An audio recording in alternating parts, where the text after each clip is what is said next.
Hey guys, the Langbanger here. New segment for you, and it's called Almost There. For my first episode, I wanted to go over Dark Simorgh. The card originally came out of Stardust Overdrive, I believe, as a secret rare, and it was put in a tin not too long ago, so it's easy to get now. So let's look at the card itself. It's a 7-star Dark Wind Beast, 2700 attack, 1000 defense. You can banish a wind and a dark from your graveyard, summon this card from your hand. You can also banish a wind and a dark from your hand to summon this card from the graveyard. Your opponent cannot set cards on the field. So I'm looking at this card and I'm thinking, okay, your opponent cannot set cards. It's not just spell and traps, but it's also monsters as well. Now you look at a card like Anti-Spell Fragrance.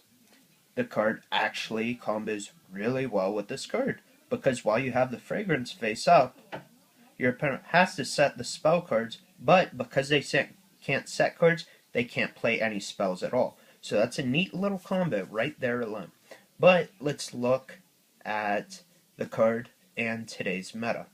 Now, today's meta, being able to shut off setting cards, that is quite powerful, but at the same time, your opponent can just summon monsters and get over this. Now, it does have the extra summon built into it, so you can summon it from your hand. If your opponent gets rid of it, cool, because then you can just summon it from the graveyard. So it does have that going for it, but it's a matter of they can just summon Tour Guide, make Acid Golem, run this over.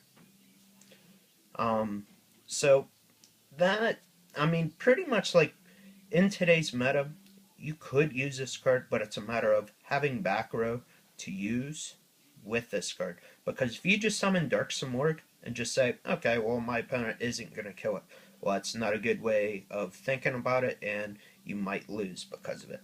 Now, let's look at another aspect of this card.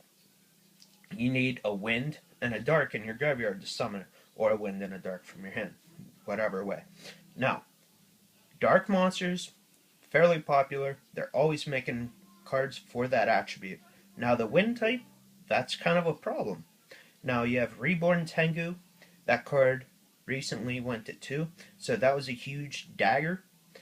But outside of that, you really don't have that many playable wind type monsters. Yeah, you can sit here and name cards, but it's a matter of, is the card going to do good in today's metagame? Just to be able to add wind-type monsters, just to be able to summon this, it's just not really that good.